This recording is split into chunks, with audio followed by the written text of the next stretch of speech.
Hello everyone, Skippy here, and welcome to One Piece episode 1072. Directed by Tasuku Shimaya from his Bahi JD, Chu Youngsa, Takeshi Mayanami, and Megumi Ishitani's board, and supervised by Shigefumi Shingaki, Hirotake Ito, Nobuyuki Iwai, and Keisuke Mori.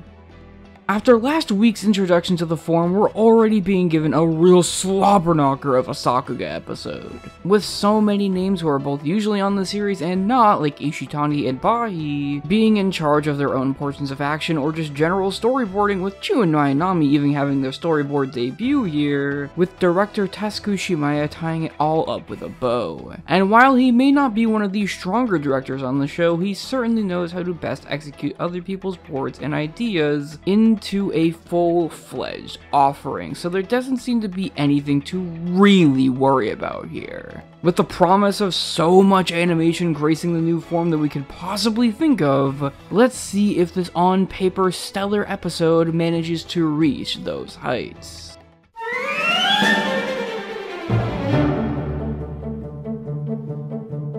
This episode covers the entirety of chapter 1045 and the first couple pages of chapter 1046, which ends up serving as a better and more fulfilling ending than the end of the former chapter would. And as expected for manga content that heavily focuses on the new form and playing around with its different abilities, the anime goes next level with it, taking what's on the pages and only enhancing it more and more with fantastic goofy sound effects and voice acting that plays up the loony nature of it all and literally breathes life into it. With cartoonish laughs and everything inbound that marry perfectly with the action that Oda already laid out, and even some new bits too that come courtesy of our couple's storyboard artist, which we'll discuss more after. It's just outright fun in every sense of the word, and actually manages to, as a script, be completely fine when it comes to pacing and progression, never feeling absurdly slow or lightning fast, and that allows us to properly indulge in everything we're being offered here. Nothing is really tampered with when it came to the conversion from page to screen, at least in a major way, so it's no wonder why the episode mainly finds its real identity in form of the storyboarding and the animation highlights that come from them. So much so, in fact, that I really have no choice but to once again merge the two sections here, because in this case you really can't have one without the other, just simply because of how well these boards end up developing the animation on display.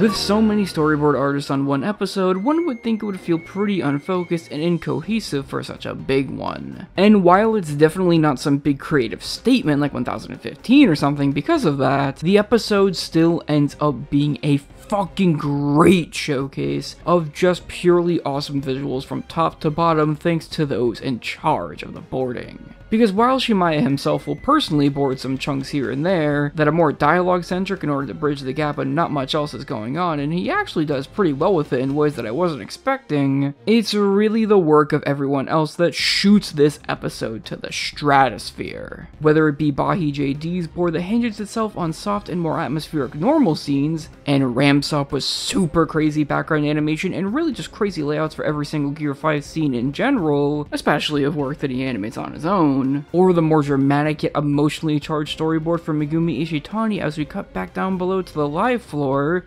before Luffy freaks the daylights out of everyone. There's just so much personality to every single board here, with all of them pushing their best possible traits to the forefront of it all to not only really nail their specialty for these sections, but to also just have a ball with the Gear 5 form and play around with it like it were a playground, and finding new ways to make it look hilarious and exciting to the viewer, with even the scenes being lifted outright from the manga getting their own little bit of pizzazz, as well as Ishitani perfectly adapts everyone's reaction to Luffy, as everyone comes in right after one another and fits into a perfect manga-like composition that leaps off the page. And with even the storyboard debuts from people like Chu and Mayanami, they both feel stupendously polished, as if they've been doing this forever now, as Chu finds new and interesting ways to show Luffy traversing Kaido's body from head to toe in quite possibly one of the funniest sections of the episode, and Mayanami perfectly translates his snappy yet modern animation style into board form, as it's all just chock full of the types of insane posing and ambition that we would see from him, all the while producing some banger compositions outside of that. It's just a real meeting of the minds on every level that Shimaya manages to stick the landing of when it comes to executing each and every one, with the proper lighting and composite to sell what each and every single artist was going for. However, it's most importantly in my mind the animators that are on board here that really take things to the next level and make everything work. With Sheeta once again being surprisingly so the appetizer for what's to come, with a really cool execution of Chu's board at the start of the episode, that leads the way for the likes of Mori aka Soti to tackle such an insane amount of cuts on almost every single board, that show off both his insanely dynamic action that does so much with so little, and his astonishing character acting that is just timed to perfection and married perfectly with his absolutely stellar loose line work. With him also taking on the reins of correcting a fair few animators as well, like Christian BM and Julian B, making him quite possibly the most prominent AD on this episode overall, and I really wouldn't have it any other way. However, it's really the inclusion of 3 certain animators in Bahi's board that he personally invited that really deserve a lot of attention in my opinion. As not only did he somehow manage to rope fan favorite Ryo Onishi back into the swing of things, by asking him to animate giant Luffy jump roping Kaido as he appears in the anime itself for the first time since the Saba Odi archipelago, with his bouncy timing and distinct smears not changing a single bit in the meantime, but he also managed to bring on the quite literal biggest name of the episode and one of his biggest inspirations at that, in Shinya Ohira somehow, someway in this timeline participating. Ohira is a name that really anyone should know by now due to his extensive body of work on stuff like Studio Ghibli films and so much more. And here he shows up for one single cut of Luffy powering up, but one really damn fucking good single one at that, as he uses his trademark loose line work and free-flowing form to produce one of the most